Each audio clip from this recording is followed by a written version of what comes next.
Welcome to Two Giant Goofballs, a New York Giants podcast. Are you a goofball that loves Giant football? If so, sit back and relax as we talk about the team that both excites and frustrates us so much. And now, here are your goofball hosts, Drew and Rob. Welcome, fellow goofballs, to Two Giant Goofballs, New York Giants podcast. I am Drew, joined as always by... I'm me, Rob. Let's talk about setting them edges. Oh, yes. It's that time to talk about the edge rushers. One of the more fun positions to talk about here on the defensive side of the ball here. And we got some nice prospects here. I know some of the times we start these things off like, hey, this isn't a strong group here. This is one of those groups that I think there's a lot of strength in certain aspects. So there's not a ton of, oh my God, this is amazing talent kind of player, but there's a lot of interesting pass rushers specifically, which is obviously where this group gets most of its press, most of its fun. People enjoy watching the clips, you know. No one goes, oh my God, look at the way that edge guy set the edge. So edge setting. So yeah. And to answer Connor's question, yes, we are live today, Connor. We are live. And we're going to go over. We got 14 edge rushers. I know an odd number, but honestly, after these 14, it got to be a whole bunch of guys who are just day 3 picks that I'm like, I wasn't sure where to go with that. I'm like, you know, where do I cut the line here? So I cut the line here at the edge. Cut it at 14. Yes, that's where we set the edge of the edges. So, and Connor, if you're playing at home, every time that we say edge, you have to take a drink. Exactly, because we're living on the edge. Yeah. And we have also some Giants news here for you guys today as well. We signed a new player today. We also went ahead and got an interesting proposal that's been kind of going around involving the draft and Julio Jones. Yes, I'll leave it at that. Yes, I know. It makes no sense. It'll make sense. I promise. It'll make sense. It doesn't. So let's get into the edge rushers. Number 14, Gabriel Murphy.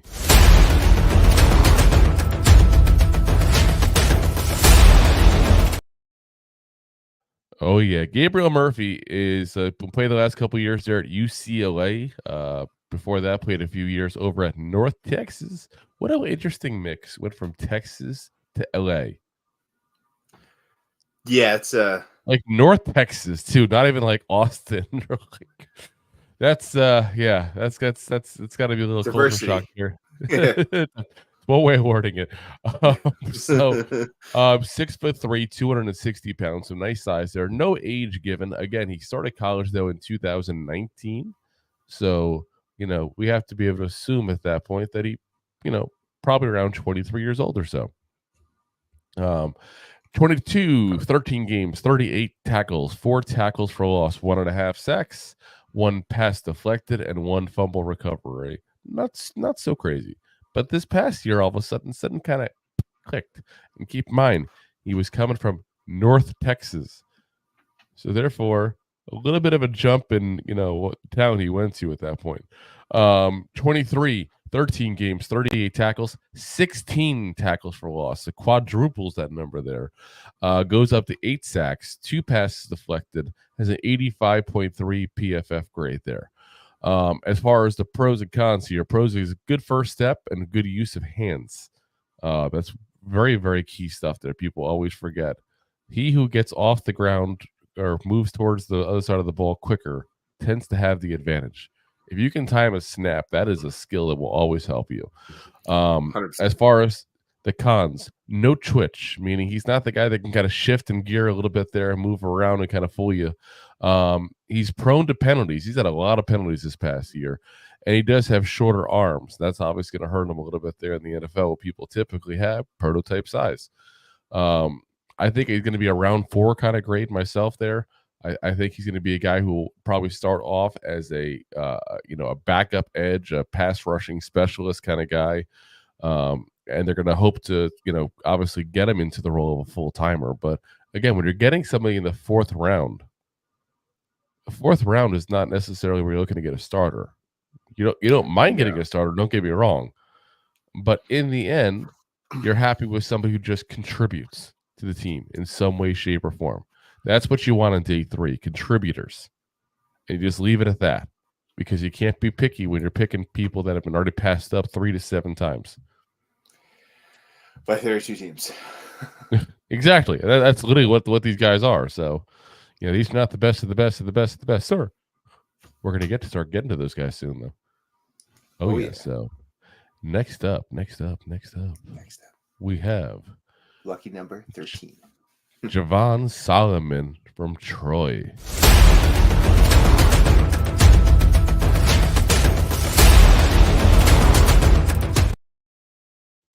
Talk about a school that you don't hear too much on, Troy, but every so often they get a good player coming from there. And this is that every so often. Javon's 6'2", 245 pounds there in 14 games, 44 tackles, 7.5 tackles for loss, 4.5 sacks. So not that great a year, but all of a sudden this year, woohoo, he learned something. Yeah. 2013, 14 games, 56 tackles, 18 tackles for loss, 16 sacks, which led all of college football, by the way. 2 fumble recoveries, 3 forced fumbles, and a 90.8 PFF grade.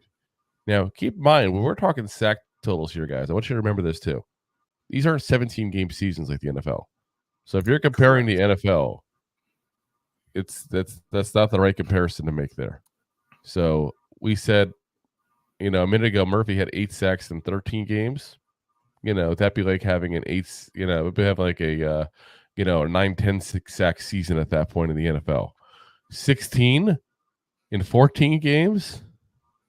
Yeah, that's like the equivalent of having almost 20 in a season. Like, he is tearing it up. Pros and con wise, he gets to the quarterback is obviously an obvious pro. We're gonna get to right there because that's the name of the game. Great spin move. And it's not just a spin move that you look at and you go, that's good for a guy from Troy. No, he's got a really good spin move in general. And it's one that works very effectively and one that most people think will work very effectively in the NFL even. Worked very well at the Senior Bowl for him even. Got good bend, got good burst. So, a lot of the tools that you want to see that you can't teach. As far as the cons to him there, the biggest con is he has trouble getting off blocks. Again, we said he's 245 pounds. So a lot of times when you're 240, you're not going against guys that are smaller than you. You're going against guys that are typically much, much bigger than you. That's an issue a lot of times. So, going to have to learn how to just either stop them from getting a hold of him in general or get more moves at that point to go ahead and get off those blocks. The other con, yeah. The other con is he wasn't asked to run stop often. So I'm putting in the cons, but again, you guys know if you watch the show on a regular basis, I don't like to blame people for not showing they can do things they're not asked to do. But run stopping is a big part of defense, obviously. It's 50, you say it's 50%. It's literally that's that important. And he just didn't do it. They literally would tell him, go for the quarterback. Just keep going for the quarterback. Keep going. Part of why it's 16 sacks. Keep going for the quarterback. So, we don't know if he can do well. He may be able to do well for all we know. We're worrying about nothing. But you have to imagine, considering he was never asked to do it, that there's probably some kind of learning curve there. And you got to imagine it's going to be there. I mean, I think he's another guy you probably see in round 4. Again, small school, so you got to imagine there's going to be a learning curve from there. Didn't ask the run stop, learning curve there. So he'll start off, it's kind of similar to what we just said a minute ago about Gabriel Murphy. He's going to start off as a pass rusher specialist. You look at the numbers and you can pretty much tell, obviously, why he would be a great pass rush specialist at that point to bring off the bench and obvious passing downs. And then you just work with him during the season at that point, show him better as far as how to stop the run, teach him some additional moves. Obviously, again, I say this every time we get a small school guy, and I don't mean to be disrespectful when I say it, because those coaches know more than me and Rob about football.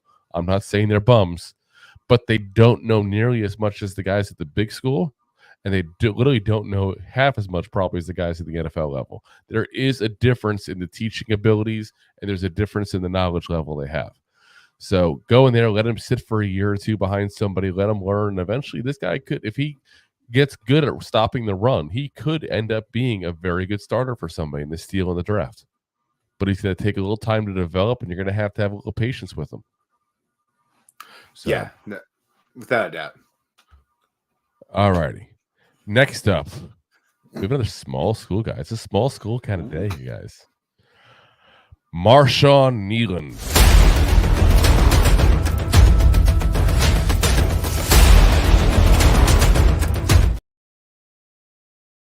And I got to say up front, if you're somebody who does a lot of coverage on football players and the draft in specific, there's a lot of people who are going to give me some crap of where we put this guy. Number 12. A lot of people have him a lot higher. There are some people who thought he could even sneak into the first round at some point. I think that to me is a little crazy. Now, if you like people who you're betting on physical attributes, you're going to love this kid. If you're somebody who watches tape and wants to see what they do on the actual field, you're not going to like him as much. And that's where we get into that. I didn't see enough on the field to go ahead and get all excited about this kid. Does he have some great measurables? Is he an athlete? Yes. Could he perhaps become a very good player in the NFL? Of course. But he's playing at Western Michigan this last year here.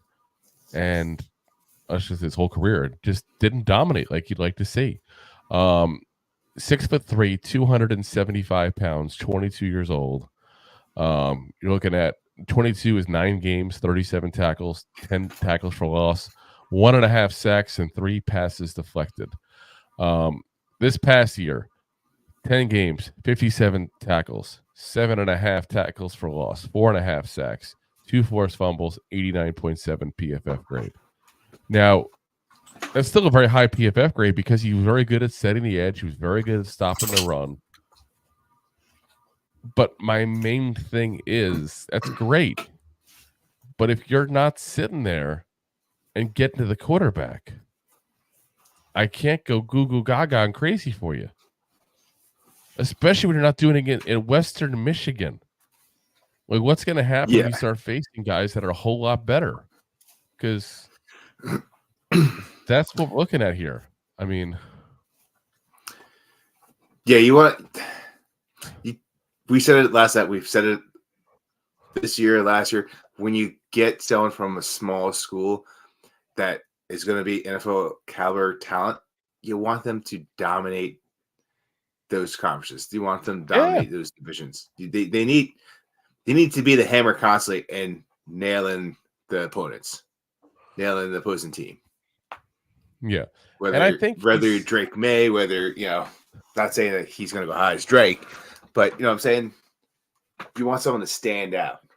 I feel like if you can't get to the quarterback when you're playing Bowling Green, Northern Illinois, Eastern Michigan, Central Michigan, there's a lot of Michigans, Ohio, Miami, Ohio. I mean, like, these aren't great schools. This is the teams he was facing. This is the teams he's facing. Kent State, Buffalo, Ball State, Marshall. I mean, these aren't like amazing schools he's going against. So you got 4.5 sacks. That's not enough. And now he still going to have a spot in this league, and I think he's going to be more like a Jihad Ward kind of player at that point there, who is very good at stopping the run. That's what he is. He's not a bum. I'm not trying to go to that degree. Yes. But I can't look at him as one of the elite guys in this class when you got 4.5 sacks against that kind of caliber of talent. There's a place for him in the league, and it's as a run-stopping specialist edge rusher that you hope to develop his pass rushing game better. That's where he's at. But I'm sorry, if you can't get sacks against against the teams Western Michigan faces, you're not going to get a lot of sacks in the NFL. So if you watch something on tape and you go, okay, I think I can fix this or I can fix that, and you want to take a shot, go for it, but go for it late. If somebody drafts him early, I think it's a huge reach. Though it wouldn't shock me because, again, I see people talking about it. As far as the pros and cons of having him, he's strong, he's aggressive, he's a great size, he's athletic. Again, he's got some of that stuff that you look for in those small school kind of guys there. As far as the cons, over pursues, needs to close the sacks. He does get back there in the backfield. He just has trouble finishing the deal there. Needs to gain more pass rushing skills, and that's part of it as well. He's such, a big guy at that point. He kind of bum rushes and just hopes for the best. Very raw as a pass rusher. So it's like a dump truck coming at you sideways. Exactly. We're gonna get another guy soon. You know about a dump truck, but he's pretty close to it here. But yeah, this is I said I think he'll go in day 2. I don't think he should go to early day 3, but I think somebody will see something and pull the trigger a little early there at that point. Most likely, I think so. All right, next up, Jonah Ellis out of Utah. We talked about him. We talked about the second gen players. We promised you he was coming here. Here he is.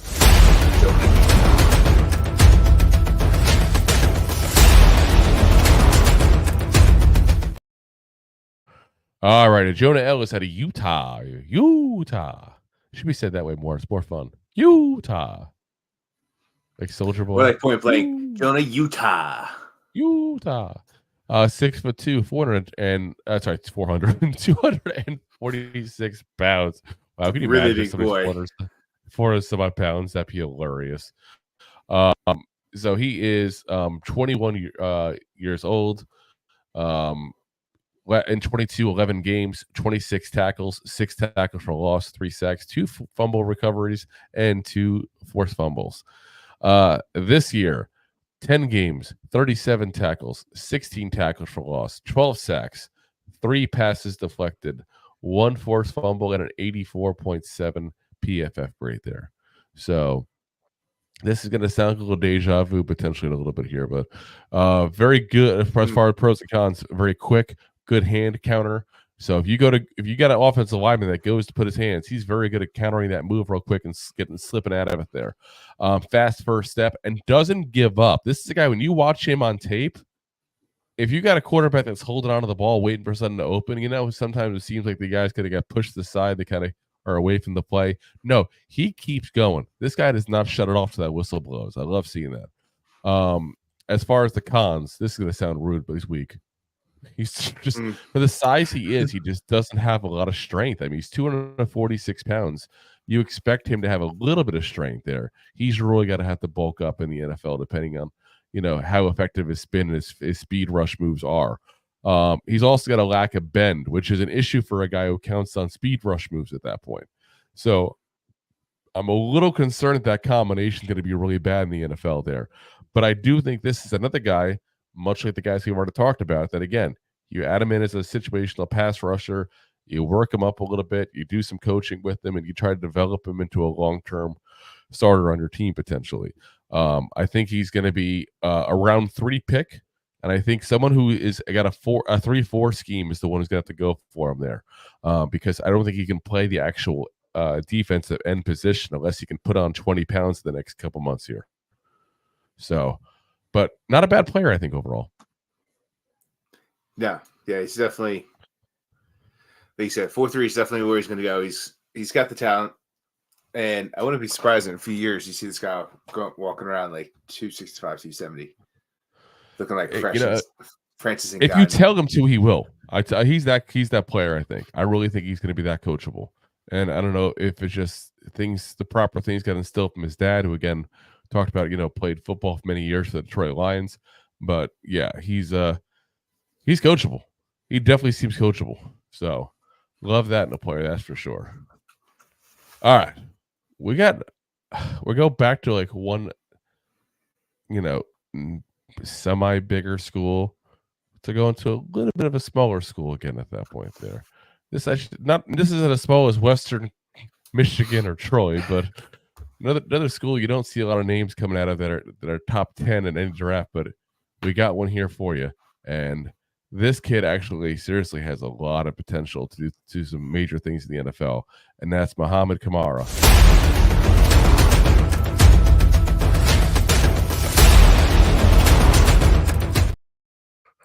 Alrighty, and no, that's not the Irish Rams he's playing for. Okay, if you're wondering, see the green of the horns. It's not from LA. That's Colorado State. 6'1", 250 pounds, 24 years old. He was playing college for a little while there, so he's a little older side. 12 games, 44 tackles, 16 tackles for what? Sorry, keep going. 16 tackles for loss, 8.5 sacks, 1 fumble recovered, and 2 fumble forced. Almost came out of the draft after that year. So that's not a bad year. That's not a great year, but it's not a bad year. It's enough to get you drafted at least. This past year, though, 13 games, 56 tackles, 17 tackles for loss, 13 sacks, 1 pass deflected, fumble recovered and scored a touchdown off of that, and 2 forced fumbles, 85.9 PFF grade. So he definitely got better this year. Yeah. And I'm telling you, you watch him on tape, and he is a fun player to watch. As far as the pros and cons, athletic, high motor, strong, active hands, quick first step. The cons, he's short. As we talked about, 6'1". He's got little T-Rex arms. He does. So not as long as you really like to do with that. He needs to add more to his arsenal of pass rush moves as well. He kind of just bum rushes, makes like one move and gets around, or he just doesn't. But yeah, he is, like I said, he's a fun player, guys. If you get the chance to before the draft's up, and you want to look at guys late round, mid round kind of players at that point from smaller schools, add him to your list because I think he's going to do something special in this league. I really do. If I had to bet on one of these guys developing into a full-time starter for a long time in this bottom half of this 14 we're doing, it's probably going to be Kamara. I like him that much there. I think he's a guy that you could even potentially look to start him day one. And I think he's got that kind of possibility. But for some reason, he's not getting the hype. He's not getting the love from the draft guys. I think he's going to go round 4. I think he's going to be a steal for whoever gets him. I really do. And I think he probably should be more like a late 2, early 3rd. That's the kind of talent I see out of him. But he's going to go in the 4th round, I think, personally. Yeah, I mean, I can see him going up to the 3rd. Depends on how the run goes with edges, but you're probably not wrong just because of his size. I think the school is what's killing him. I really do. I think if he put those kind of numbers up, or was the same kind of player, and they were a little bit lower as far as the numbers against, with like an SEC school or a Pac-12 school, I think you'd see a lot more interest in him in this draft. It's the Colorado State thing killing him. Really is. All righty, we got 2 more here before we reach halftime here. Ooh. Adisa Isaac out of Penn State.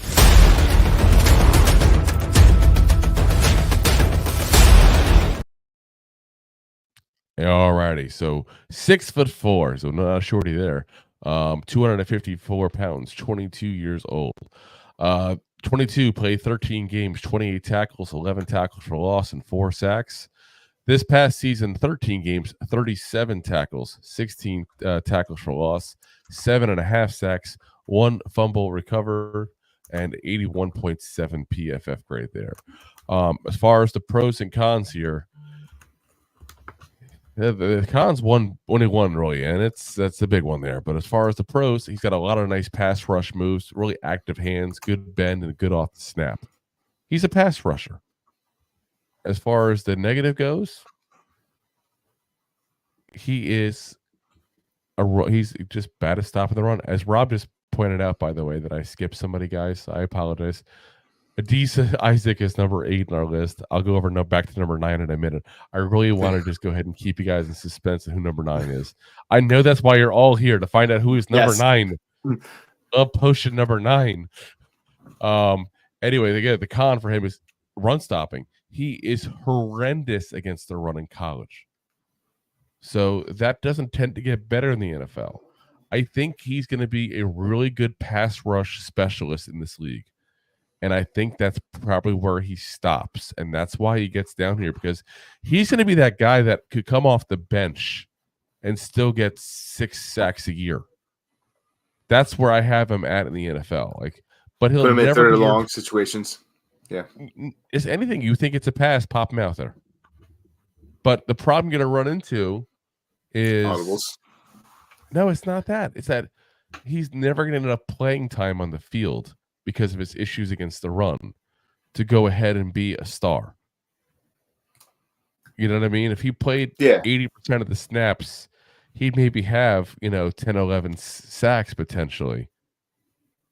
But he would never get to the point where you would put him on there potentially because he's just that bad against the run, unless somebody can coach him out of it. But I'm sorry, when you're that bad in college, I have trouble thinking anything else is going to happen there at that point. Yeah. There. And again, he went to Penn State. This is not the guy who went to Troy or something like that, where again, you got a lesser quality of coaching staff. Penn State has a really good coaching staff. James Franklin has been there for some years there. Came from the SEC, came from, other coaching staffs that he learned a lot of stuff over the years. That's a good coach and a good coaching staff. So you're having trouble there at that position. It's probably not going to get better. But again, good pass rusher. So there's definitely value to be had in that point. But like I said, a day 2 pick, I think he'll be probably a late day 2, like a round 3 kind of guy. But he's a guy that somebody's going to go, you know what? What are we missing? We're missing a pass rush. Who do we got? Okay, Isaac's on the board. Let's get him. That's what's going to happen, basically. And we're saying, we're good against the run. We'll just take him out during those plays. And that's literally what they will do. So, all righty. Let's get to the guy we skipped. Let's end the suspense of who number 9 was. Because for some reason, my list was correct, but my list here to the right here of me where I hit the buttons for the videos was off on those two. Number 9 is Austin Booker out of Kansas. There's no place like home.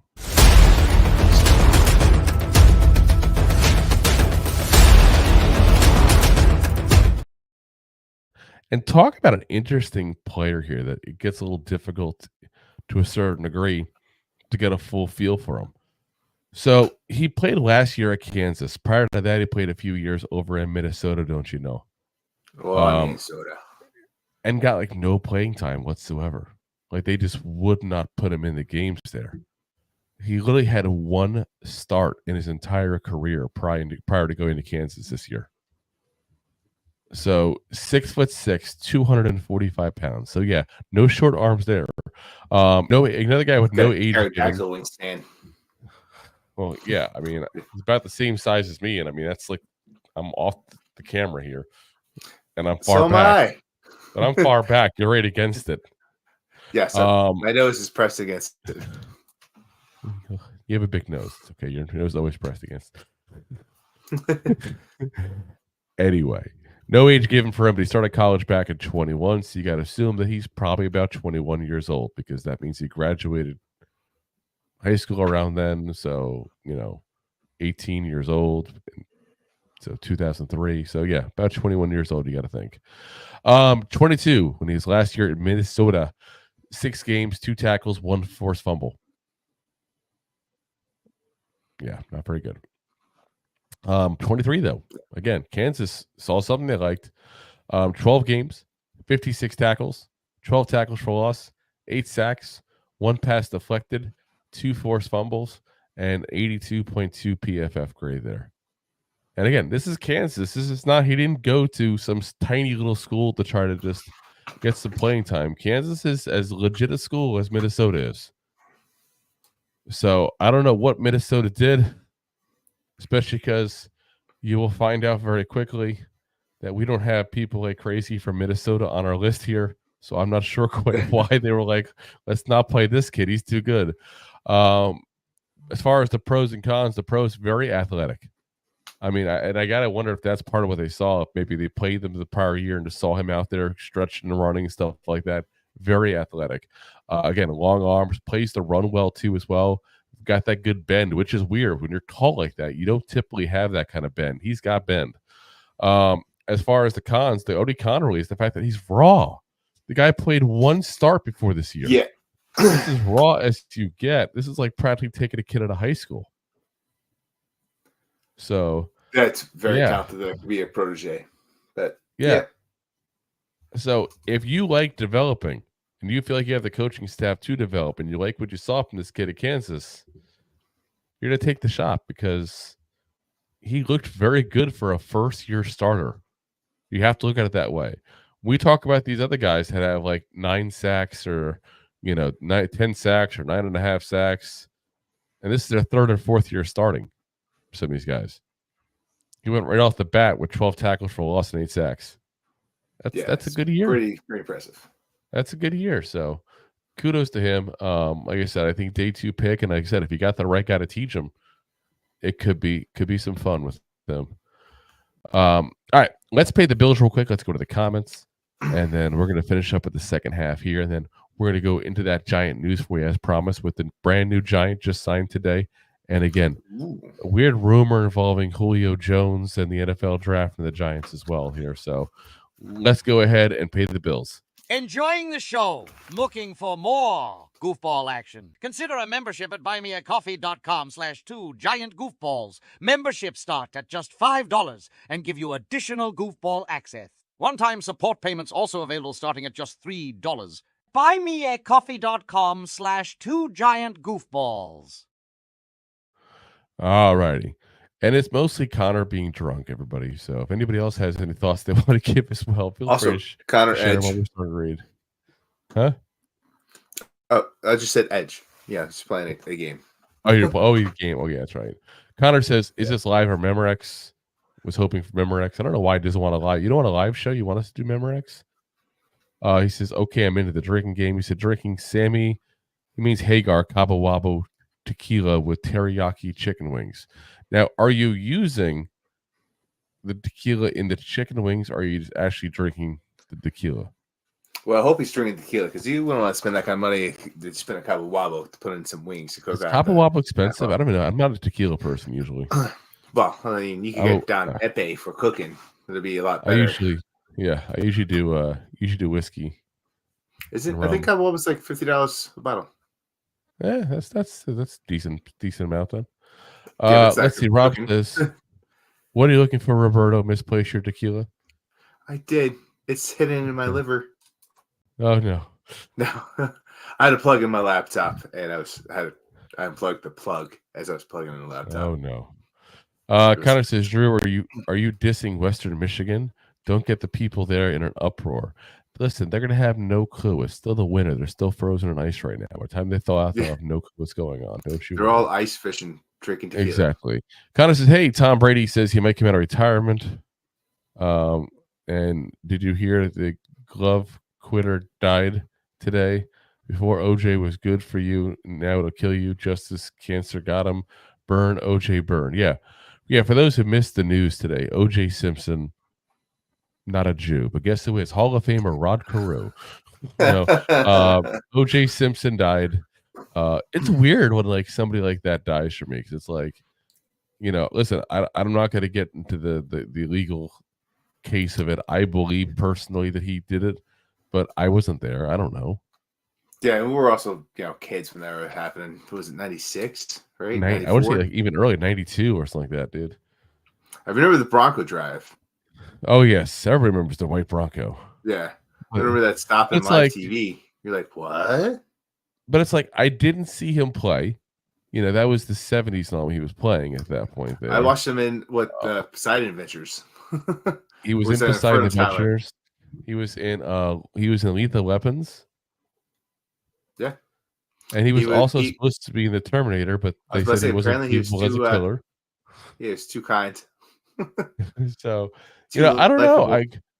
I think it's a hard way for people to know how to feel when he dies. So feel bad for his family and friends. I guess best way to put it. The surviving ones. This is the ones that made it. Yeah. I mean, the guy really wrote a book on how he would kill Nicole Brown Simpson, right? Nicole Brown Simpson and Ron Goldman. That was two people. Yeah, he wrote a book about how he would do it. Yeah, and profited off that. Allegedly. Like, I'm sorry. I have some bias towards him. I'll put it that way. Yeah. Partially because that's what I grew up with was him doing that part of it. I didn't catch the football part of it there. So, but there's some nice fun memes going around at least, which is kind of sad to say when someone dies. But it is what it is. The juice expired. Anyway, the rest of Connor's comments is giving us the play-by-play in the next game, so we're not going over that. I'll be the first one to say it. And I'm sorry if any of you guys like basketball. I can't stand basketball anymore. I used to love it as a kid. Used to love it. Like when we were growing up, it was such a heyday of it. Now it's just all like 3-pointers, block. 3-pointers and dunks. It's like there's no more mid-range shot. There's not post moves like the boxing out, and it's not. There's the a lot same of thing. dunks. There's a lot of dunks. I'm saying dunks and 3 points. That's all I feel like it is anymore. It's not as fun as it used to be from when I used to watch it as a kid. So unfortunately, Air Jordan's not there anymore. Well, it's everybody. Great players. I mean, you put a team from like late 80s, early 90s together, like the dream team, and tell me there's any chance in hell. Bulls of like 1992. No, but I'm saying you tell me any way in hell that a team of the players nowadays would make it against those guys. We'll have to make Space Jam 3 and find out. It's never going to happen. Anyway, let's get back to the list because we got 7 more guys to go. We got the bigger names coming here, including in bigger size, including the one who's going to be number 1. And I'm going to tell you guys up front, my number 1 that I put here, guys, is nowhere near the number 1 that most people put. It's not the typical guy you're thinking. So get your mind out of Texas if that's what you're thinking number 1's going to be. It's not that guy. Oh, it's snap. Not that guy. So number 7, Braylon Trice out of Washington.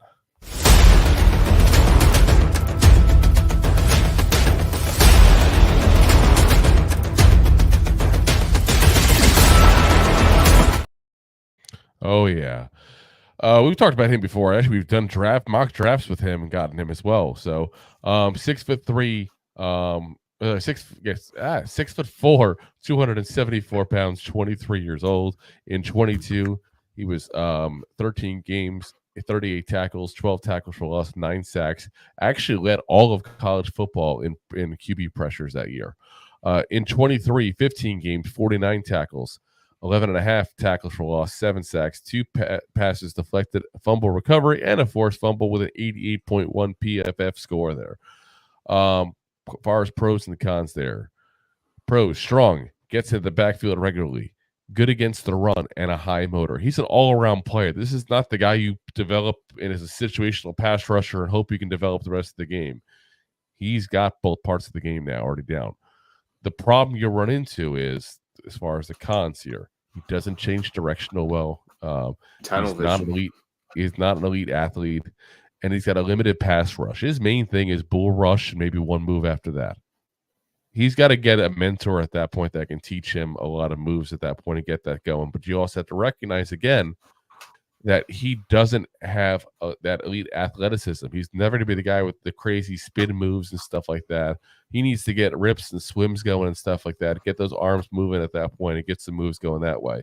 And I think he's got a chance to develop into a decent player in this league. But he's kind of got a high floor, low ceiling to me, though, because if he doesn't develop a better pass rush, then he kind of becomes useless. Pretty much. I can get a good I can get a good run stopper anywhere. I don't need to get a guy in day 2, which is where he's probably going to go, just to stop the run. So he's going to have to develop that pass rush at that point. I think that's going to come with time. That's going to come with coaching. But you got to be confident you got the guy that can coach him at that point. So, but yeah, again, day 2 kind of pick at that point there, and he's going to be the high floor, low ceiling kind of guy. Reverse that? Sorry, he's got a high ceiling, low floor kind of guy at that point there. He's got to develop that stuff there. So we'll see if he does. On to number 6. Number 6. 666. Definitely from a very small school. I don't know if you guys probably ever heard of this one before. Oof. Chris Braswell from Alabama, I think it's pronounced. Alabama.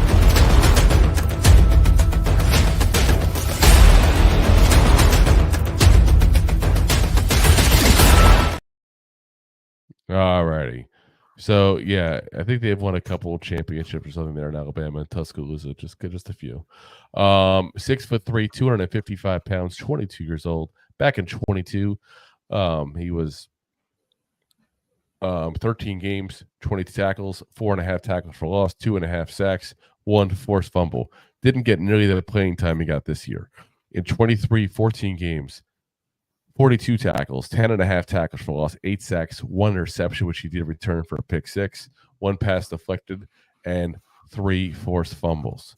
So, yeah, definitely saw an uptick. So there's a little bit of rawness to him, too, as well with that, because, again, he didn't start and didn't see a lot of time in the field until just this year there.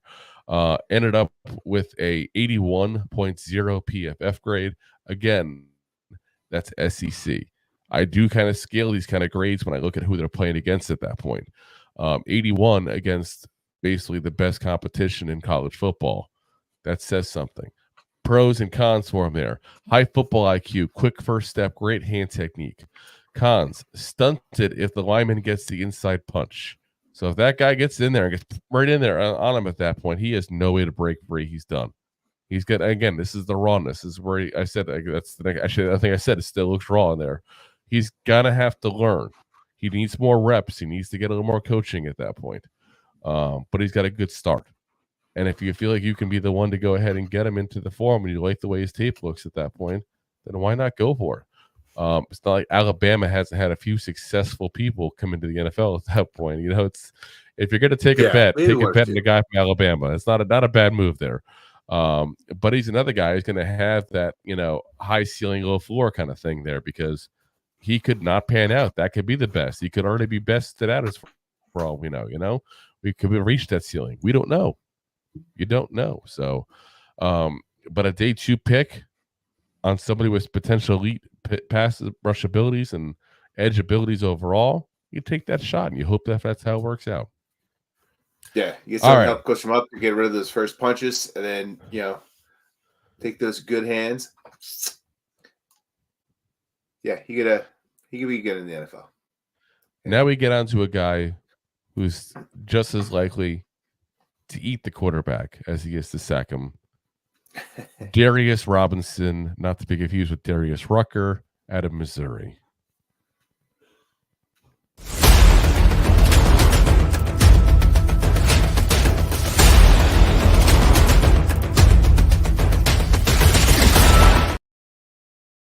He's a big boy there. Big. 6'5", 296 pounds, guys.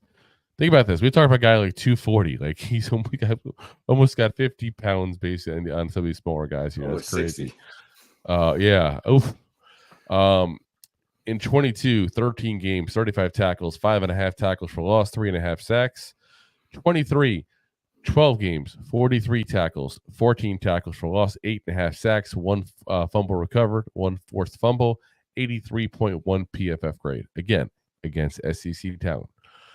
Pros and cons wise, huge size, obviously, and strong. He's not just, if you look at him on that video, he didn't look fat. I joke around about him wanting to eat the quarterback, but he's not fat. He's just a freaking brick house, this guy is. He's mighty, just letting it all hang out. I mean, it's just like, he's a stocky guy. Long arms, good against the run. The cons is kind of what we talked about with Braswell a minute ago there. He needs to add more pass rush moves. He's dependent on his strength because he can in college. Once he goes to the pros, you can't depend on that anymore. You can't. There's a lot of other big guys in the NFL. Yeah, exactly. So, you know, sometimes he has a size advantage in college, probably even when he's going against them. That's not going to happen very often in the NFL. Yeah. You're going to go against guys that are 320, 340 at that point. So I was about to say, right now he's legit like that old school saying. He's the big fish in the pond. Yep. And now he's going to go out to the ocean. He's got to go find Darius. Find Darius. Oh my gosh! But yeah, another guy. Again, I think you need to develop a little more moves out of him. But you like what you see, and because he's so big, and because I think and that's the crazy thing. I saw him standing up, and he's in a lot in Missouri as a 3-4 kind of edge rusher. But I think that the big thing for me is if you can't hypothetically get him to the point where he adds more moves, worst case scenario, he'll probably be a decent 4-3 defensive end for somebody at that point that'll stop the run, provide some pass rush, take on some blocks, do the kind of stuff you got to do from a 4-3 end. So, it depends on what you think his ceiling is at these spots there to see where you want to go and take him. If you have a 3-4, you have to put that into it. Like, do I think he's going to be able to fit in a 3-4 in the NFL? Is the speed and athleticism going to be an issue? Can he set the edge? Can he go ahead and guard some of these better tight ends and running backs if he's asked to? Because you're going to get asked to at some point at 3-4. Yes. And so, I mean, I think a 4-3 is where he's better at. Yeah. I mean, he's kind of like I don't even say shotgun. Like he's like a missile coming in at you, like just bulldozes you over. That speed and that quick movement. Yeah. It's not his forte. No, it's just not. It's just this, the downfall of being big. So it is what it is. All righty. Number 4. We got a guy coming up now that a lot of people, I said this once with someone else here, but this is another one that people like a lot more than I do. And that's Chop Robinson out of Penn State.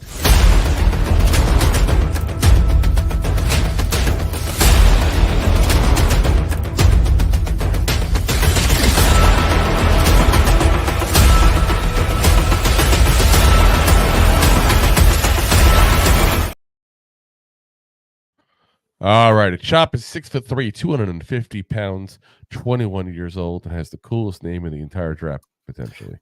Obviously, it's a nickname, but nobody calls him by his actual name, so I'm not even going to talk about it. 22, 12 games, 26 tackles, 10 tackles for loss, 5.5 sacks, 2 passes deflected, 1 forced fumble, 1 fumble recovery. Last year, 10 games, 15 tackles, 7.5 tackles for loss, 4 sacks, 1 pass deflected, 1 fumble recovery, and 2 forced fumbles.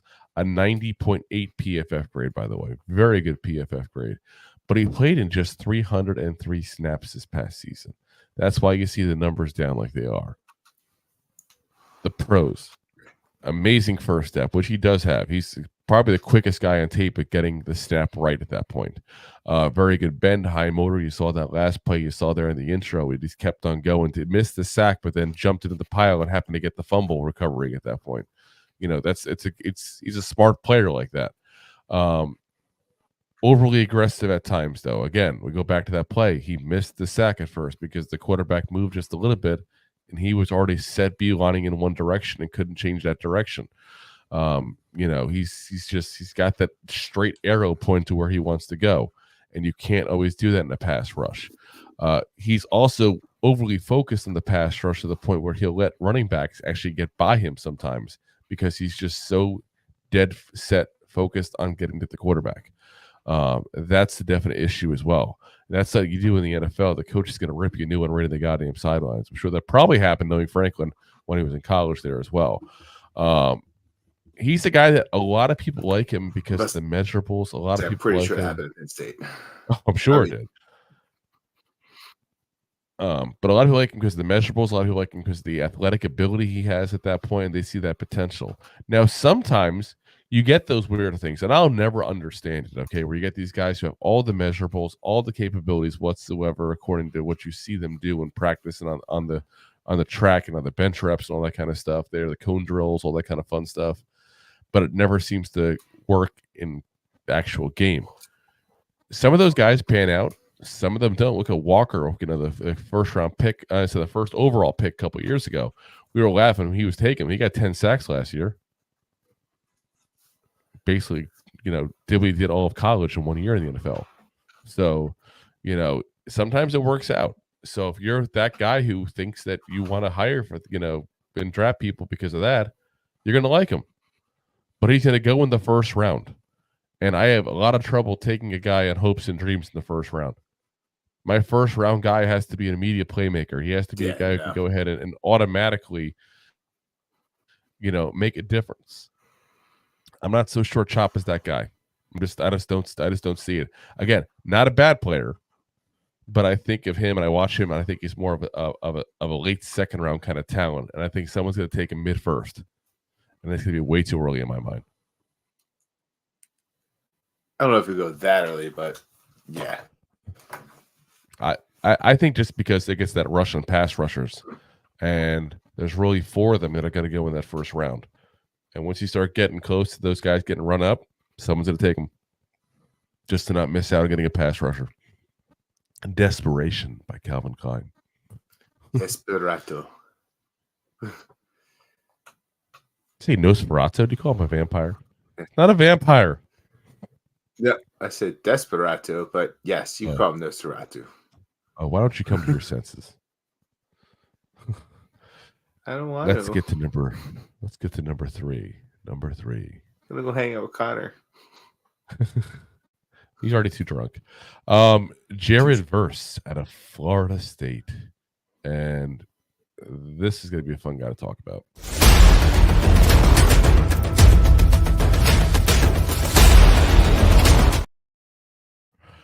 So, Jared Verse played the last 2 years over at Florida State.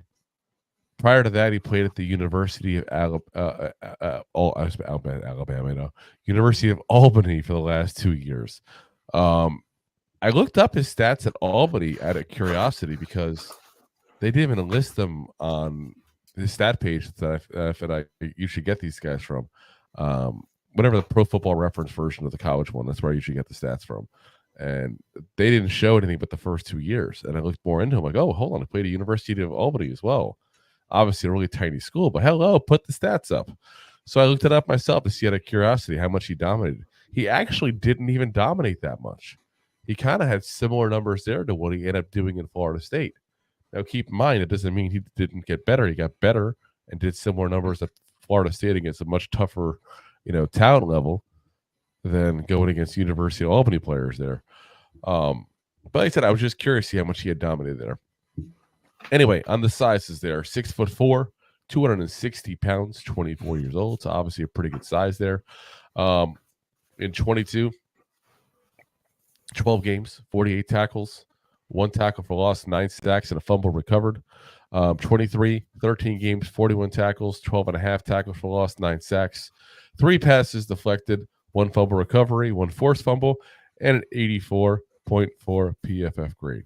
He's got a great first step. He's got great use of hands, very bendy. He's good against the run, and he's got good range. The downfalls to him, actually, and I think some of this is just coming from a small school and not getting the full 4 years with big school coaching there. He's bad in the open field.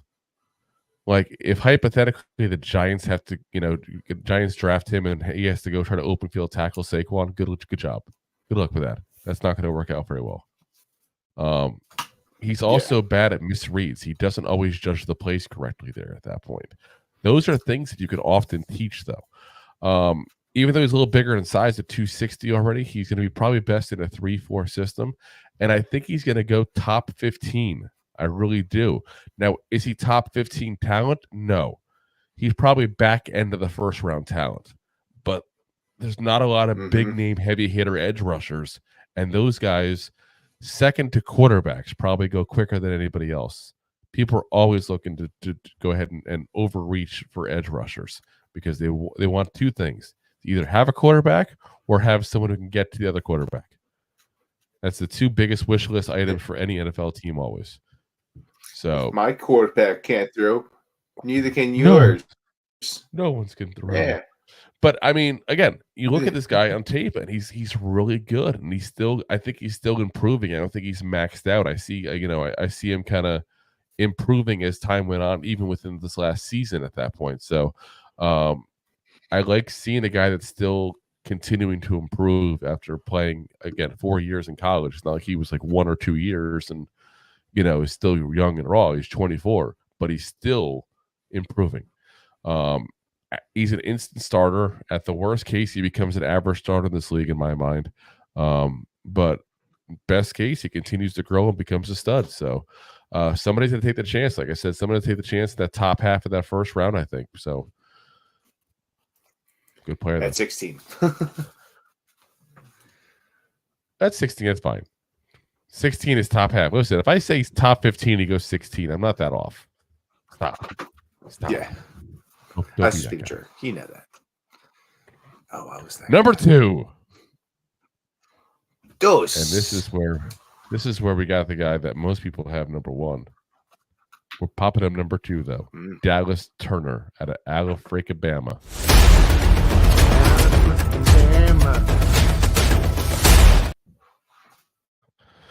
All righty. Dallas Turner, 6'4", 242 pounds, 21 years old. In 13 games, 37 tackles, 8 tackles for loss, 4 sacks, 1 fumble recovered, which happened to get recovered for 6 points and a touchdown there. 14 games, 53 tackles, 14 and a half tackles for loss, 10 sacks, 1 pass deflected, 2 forced fumbles, and an 81.6 PFF grade. Now, again, guys, we're talking about the top guys in this draft. 81.6. I'm not trying to disrespect that because that's at Alabama. That's playing SEC talent. That's playing the top, teams in this, pretty much most of college football. But an 81.6 to me is just too low for me to put as this is the top guy. And my biggest issue with him overall is I think he got a lot of overexposure because of where he plays. I really think that actually helped him in this case here. But he's still a great player. Don't get me wrong. I'm not disrespecting him. I think he's going to be a starter in this league. I'm just not sure how high the ceiling is going to get there. But I think he'll be even above average starter. I just don't think he'll ever be that guy. He's not going to be the guy you build your team around, you build your defense around. Great bend, though. Fast, has also shown the ability to cover, and is good at sniffing out plays. He's got some trouble with some stronger tackles he's faced. Obviously, it's that problem will get draft. Worse. Yeah, that'll get worse in the NFL, so he's got to go ahead and figure that out. He loses containment at times as well, where people get outside the edge on him at that point because he doesn't have that top speed like some of the guys have. Best in a 3-4. Again, another guy would be top 15 at that point there. But he's going to probably be the first edge taken off the board, I think, in my mind. But I think that'll be a mistake because of the guy we're about to talk about. So let's go over the guy. And I think you'll probably know who he is. If you know college football, you know the guy's coming up. But if you don't know, now you know. Laiatu Latu.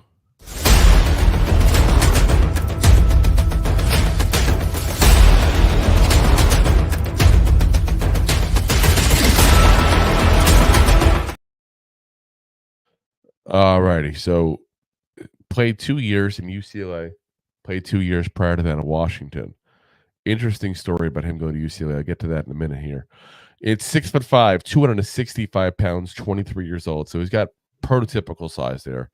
At the end of 2020, he hurt his neck in what was believed to be a career-ending injury. Not supposed to play again. Kept working out anyway, kept trying to get better. Transferred to UCLA and got cleared to play.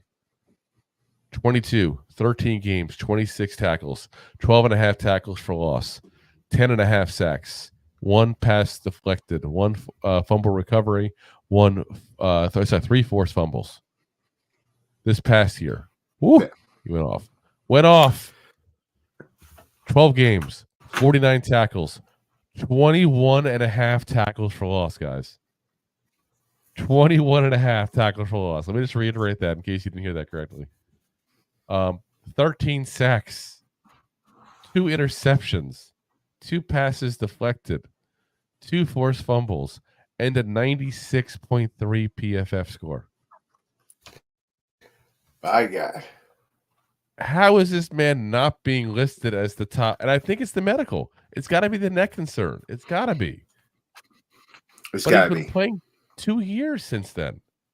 I got to think that he's good to go. Or you know what? Maybe he is 1 hit away from his career being over. I don't know. I don't have his medical in front of me. I have no way of knowing that. But I have to imagine he's clear to play and play 2 years with no issues, that he's all good to go. But worst case scenario, I'll take the guy who's going to have the great short career. Huh? Damn it, Drew. I'm not a doctor. All right. I'm a podcaster. Doctor. Someone need a doctor. But, I mean, this is a guy that, even if he has a short career, it's going to be a great career. I think he's going to be really good in this league. I really do. As far as the pros and cons, great range of pass rush moves. This is a guy that's got the swim, he's got the rip, he's got the spin, he's got all that starting off the bat there. He's got a plan before the play even begins. That's something you hear about, kind of cliche, but not everyone does it. He's literally always in his head. You can tell the way he looks around. He's got that thought process going where he's going, okay. And he's talked about it where he goes, okay, well, in this play here, I went off. I went to my left. My plan was if he went to this direction, I'd do this. If he did this, we tell his plan that he had. Like, this is all plotted out the way it's supposed to be.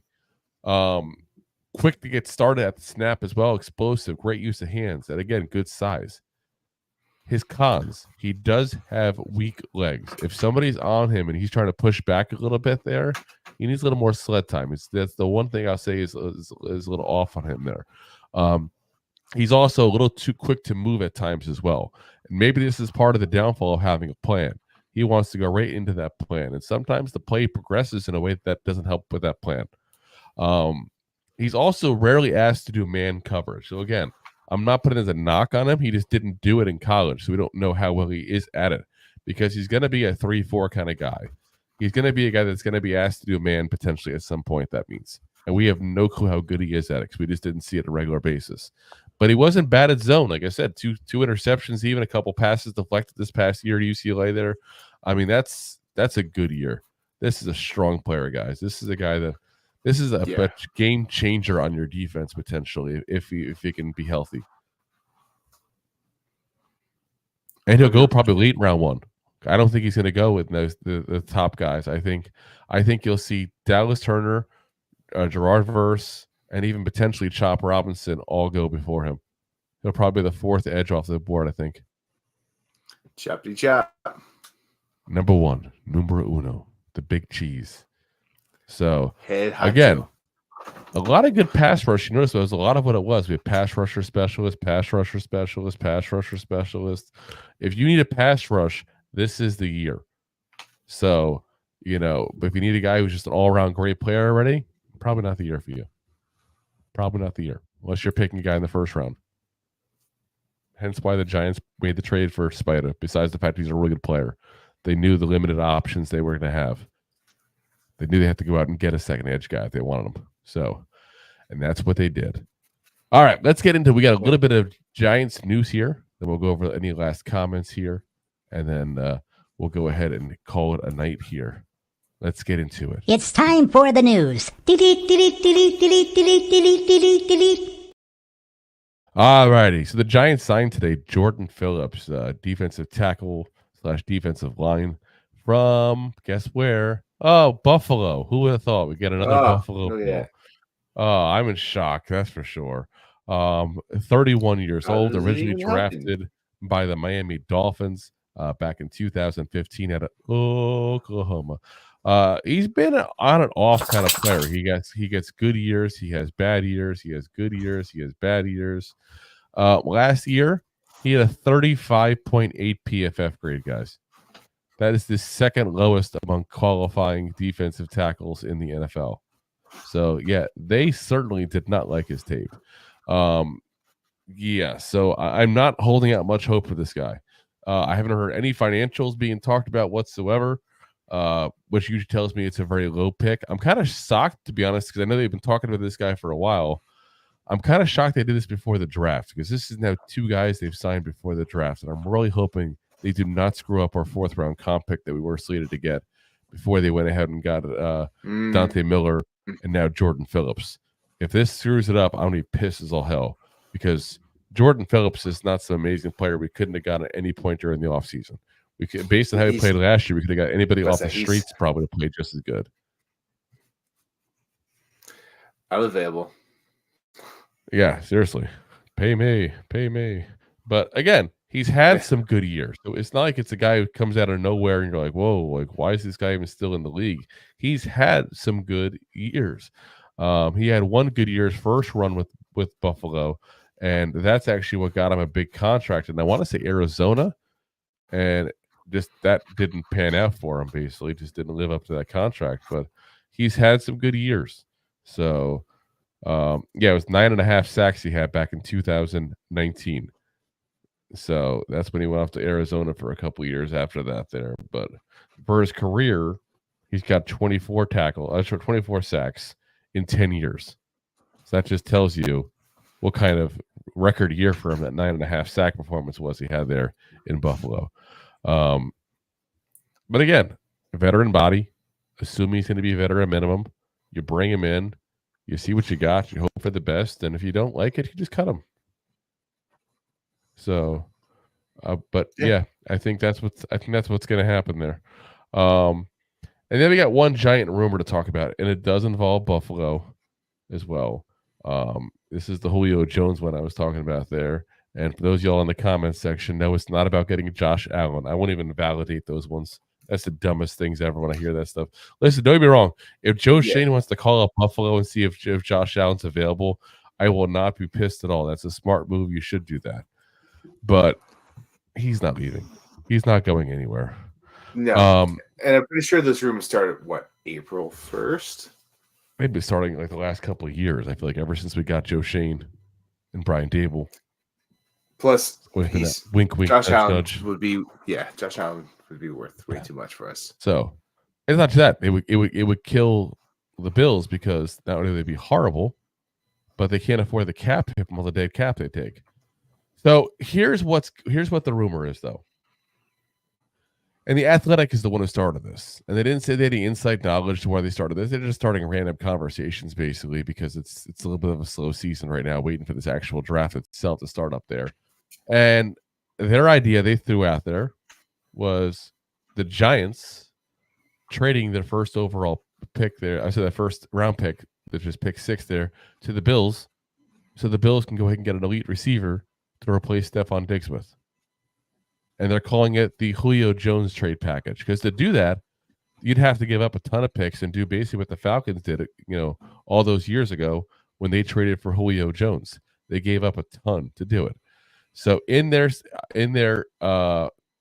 mock trade, I guess, for lack of a better term, the Bills got number 6, and they got our 7th round pick next year. The Giants get pick number 28, number 60, number 128. And they also get next year's first round pick. So we're going back 22 spaces, but we're picking up a 2nd. We're picking up a 4th, and we're getting a first round pick next year. That'll obviously be a late round first round pick, you figure, if you make that trade. Yeah. I can kind of see some pros and cons to that. I can. It all depends on what they think of the players that are available at 6. If you think Malik Neighbors, Marvin Harrison Jr., Roma Dunze, whoever the hell is available, is a game-changing number 1 true wide receiver, I just don't see how you pass that up. I just don't. Yeah. I mean, the Giants have not, for their entire team history, had a bunch of great wide receivers. They really haven't. Let's be honest.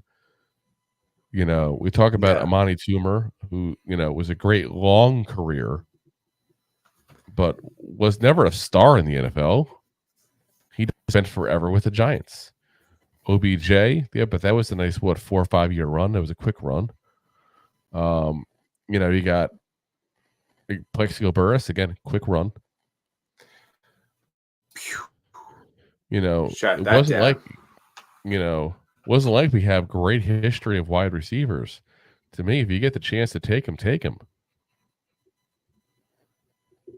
Because I don't think this is enough. What are you doing with these extra picks at that point? You're not getting a stud. You're not getting a game changer. Unless you think that 28 gets you the quarterback you want. Which I don't know if, depending who they want, anybody's going to be available besides Bo Nix, 28. And then you got 2 seconds. I guess that helps you out from going forward at that point. But I just don't see it. I don't see it being enough to give up who I think is going to be a stud, because I think all 3 of those receivers can be a stud. I really do. So, yeah, I wouldn't make it personally at that point there. But I listen to offers. Always listen to offers. Give you a pick 6 for Josh Allen. You can have that number 1 receiver you need. Know where to throw it to him now, but good luck getting someone. Suckers. Suckers. All righty, guys. that calls it a night here for us there after we read a couple comments here. Let's see what we got, because I know we got a couple of new people chimed in here besides Connor with his drunkenness here.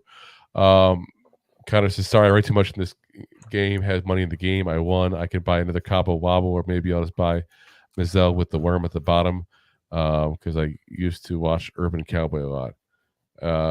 I don't think they actually do that. On the edge. I don't think they actually do that in Mexico. I don't know. When I get, yeah, they do the worm in Mexico. That was a myth.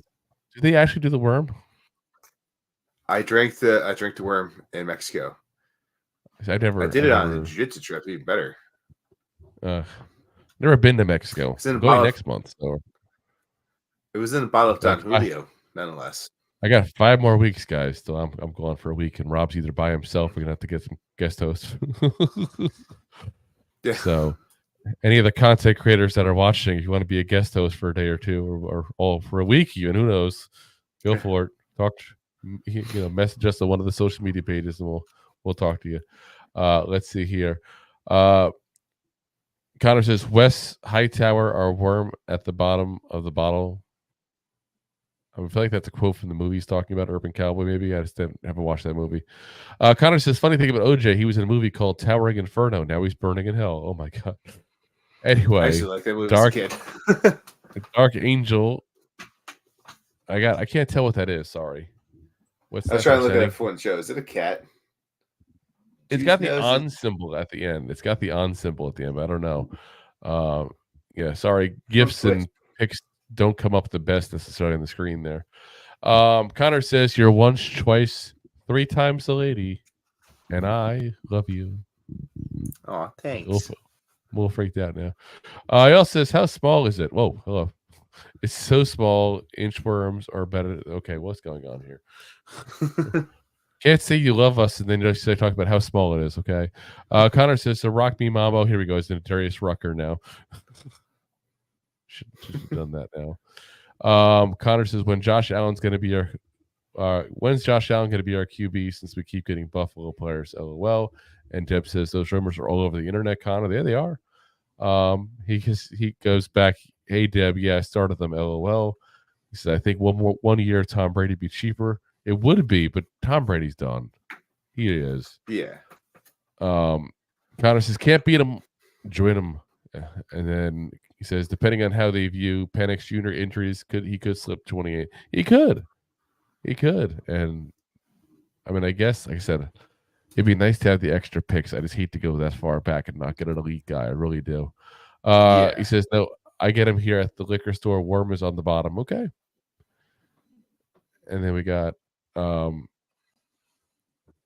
Ray Kennedy in the house, host the Cup of Ray on the sports web there. What's up, man? What's up, Ray? Half of the Lee Jones. Connor says, not twice, Trice, the player. Oh, okay. I got you because of Braylon Trice. Yeah. Yeah. I get it now. I get it. All right, guys. We'll be back again, like I said, Monday. I did adjust also our schedules, since I realized that I would meet a boo-boo when I scheduled everything at like 1:00 in the morning. This is why you can't do things that early.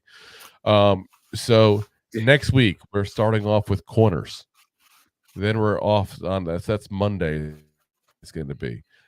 Then going off to the Wednesday contest will be our defensive tackles, defensive line. And then our next one, the Thursday episode of that week, will be the third-tier quarterbacks. Again, these are the mid-round kind of guys.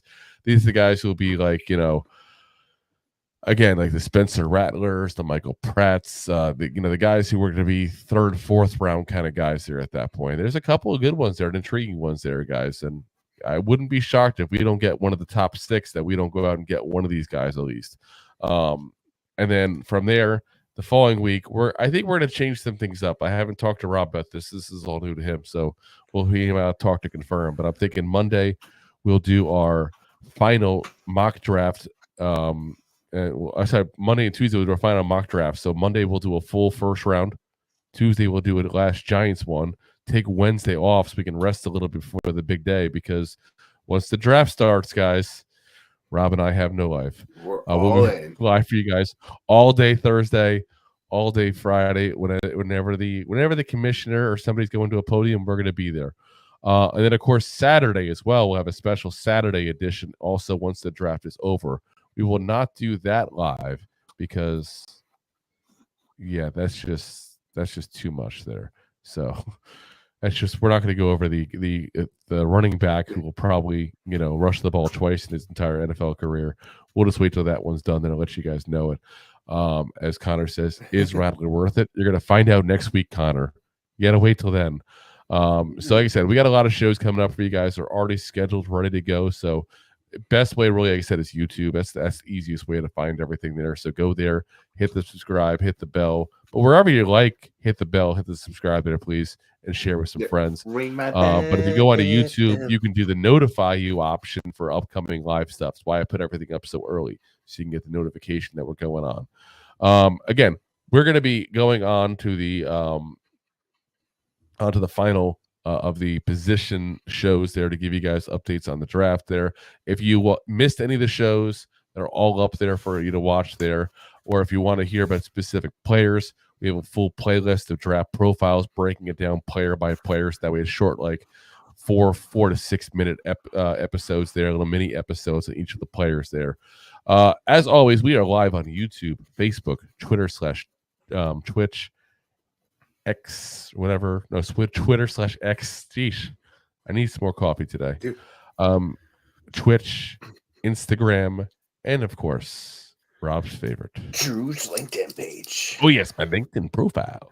And of course, we're up the next day, 5 o'clock in the morning. Typically, we'll have it up for all the audio podcasts. So Apple, iHeartRadio, Spotify, Amazon, Google Podcasts, all the fun ones there. So and then we'll be, like I said, back up here for you guys Monday. Enjoy the weekend. Have a happy and safe weekend here. Don't do anything we wouldn't do, especially you, Connor. Stay out of trouble. Oh, yeah. No more worms. Stop sending the edge. Only worms you do should be on the dance floor. We'll see you guys again Monday. Appreciate you guys as always. And as always, Giant fans, Go G-Man! Go G-Man! G-Man! G-Man! Thanks for listening to Two Giant Goofballs, a New York Giants podcast. We appreciate your support. Thanks so much.